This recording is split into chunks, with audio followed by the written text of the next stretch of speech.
Good morning, student. This is Shashi, working as PGT Physics in KV number 2, Itanagar. आज से हम अपनी class 11 का नया चैप्टर, नया सेशन स्टार्ट करेंगे with units and measurement, chapter 2।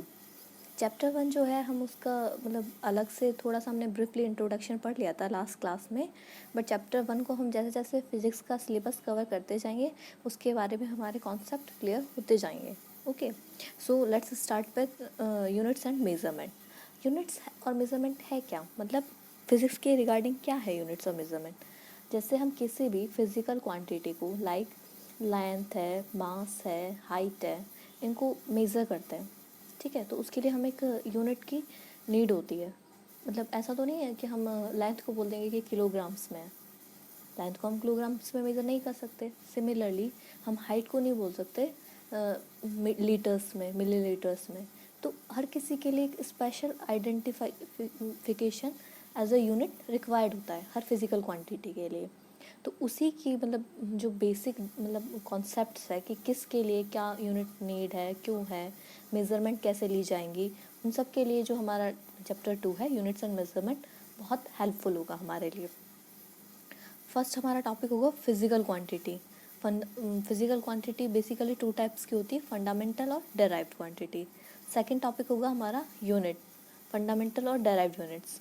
उसके बाद characterized of standard unit. Next will be system of units, और we can say types of system of units, FPS, CGS, MKS और SI.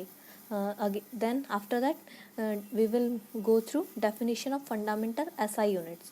After that we will continue from measurement of length like large distance and small distance.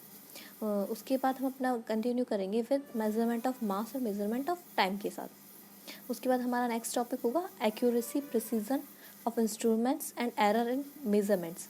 Accuracy means कि मतलब कितना accurate, जैसे हम लोग कई बार जैसे हम लोग लेंथ वगैरह मेज़र करते हैं तो हम लोग हमारा रिजल्ट वगैरह में न्यूमेरिकली में भी देखते हैं कि 3.998, तो कई बार हम 3.9 भी लिख देते हैं उनसे, कई बार हम 3.99 लिखते हैं। मतलब पॉइंट के बाद 3 to 4 डिजिट्स जो हम यूज़ करते हैं तो वो क्या है, वो मोर एक्यूरेसी को शो करती है। जितना ज़्यादा हम पॉइंट के बाद वैल्यूज़ वगैरह लेंगे वो उतना ही ज़्यादा एक्यूरेट होता है।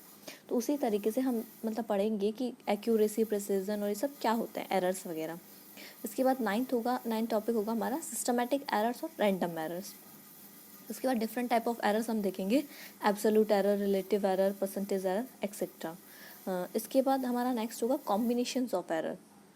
कॉम्बिनेशन ऑफ एरर्स के बाद हम अपना चैप्टर कंटिन्यू करेंगे सिग्निफिकेंट फिगर्स और साइंटिफिक नोटेशन, डायमेंशन और डायमेंशन एनालिसिस के साथ। ओके, तो अब हम अपना चैप्टर स्टार्ट करते हैं सबसे पहले फिजिकल क्वांटिटी के साथ। What is physical quantity? What do you mean by physical quantity? Physical quantity है क्या basically? A quantity which is measurable is called physical quantity. कोई भी क्वांटिटी जिससे मेज़र किया जा सके वो क्या है, सभी physical quantity. For example length को हम मेज़र कर सकते हैं तो लेंथ हमारा क्या है, फिजिकल क्वांटिटी है। हाइट को हम मेज़र कर सकते हैं तो हाइट भी हमारा क्या है, फिजिकल क्वांटिटी है, ठीक है। अब फिजिकल क्वांटिटी में भी 2 टाइप्स हैं। First is fundamental quantity and second is derived quantities. Fundamental quantities वो क्वांटिटी होंगी जो किसी के ऊपर डिपेंड नहीं करेंगी, वो अपने आप में एक क्वांटिटी है, मतलब उनकी सेल्फ एग्जिस्टेंस पॉसिबल है, ठीक है। और जबकि डेराइव्ड क्वांटिटीज़ वो होंगी जो हमारा किसके ऊपर डिपेंड करेगी, फंडामेंटल क्वांटिटीज़ के ऊपर डिपेंड करेगी।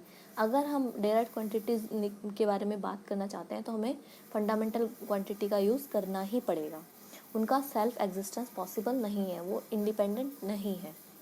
देखिए definition, a physical quantity which is the base and can not be derived from any other quantity is called fundamental quantities like length, mass, time, etcetera.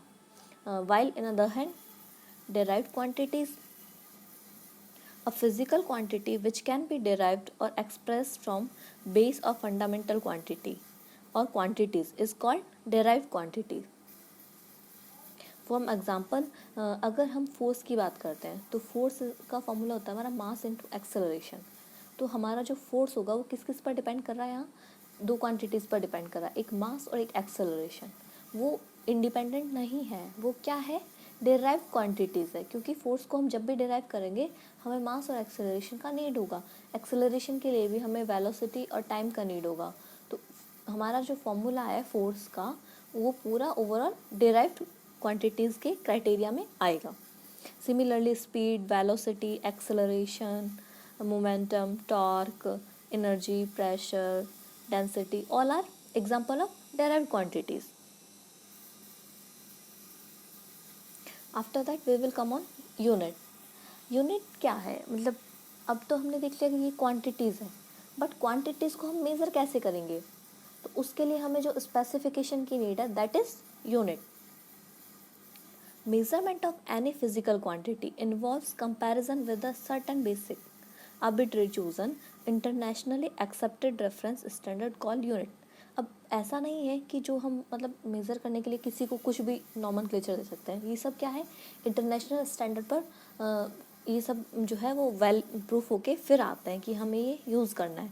Verified इन्हें international level पर किया जाता है first of all. उसके बाद ये मतलब जो कॉमनली यूज़ किए जाते हैं कि जैसे लेंथ के लिए मीटर यूज़ किया जाएगा या फिर मास के लिए किलोग्राम यूज़ किया जाएगा, तो ये इंटरनेशनली वेरीफाइड है यूनिट्स, तब जाके हम इन्हें कॉमन बिहेवियर में यूज़ करते हैं.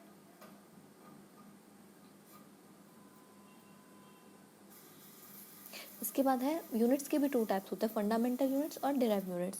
हम कह सकते हैं कि जो भी फंडामेंटल क्वांटिटीज़ होगी हमारी, उनके लिए जो हम यूनिट्स यूज़ करेंगे वो होंगी हमारी fundamental units. While in other hand जो भी डिराइव्ड क्वांटिटीज़ के लिए यूनिट यूज़ की जाएगी वो होगी हमारी derived units. The units of the fundamental और base quantities are called fundamental और base units. Example metre, kilogram, second, etcetera. In other hand, derived units, the units of the derived quantities which can be expressed from the base or fundamental quantities are called derived units. Like meter per second, kilogram per meter cube. ये सब किसके हमारे example है derived units के. इसके बाद आता है सिस्टम ऑफ यूनिट्स. मतलब सिस्टम ऑफ यूनिट्स में क्या है कि जैसे अभी हम सिस्टम ऑफ यूनिट्स यूज़ नहीं कर रहे हैं कुछ भी, तो हम ना मतलब फ्री हैं किसी भी उसको यूज़ करने के लिए. जैसे हम लेंथ के लिए मीटर यूज़ कर रहे हैं बट मास के लिए हम ग्राम्स यूज़ कर सकते हैं.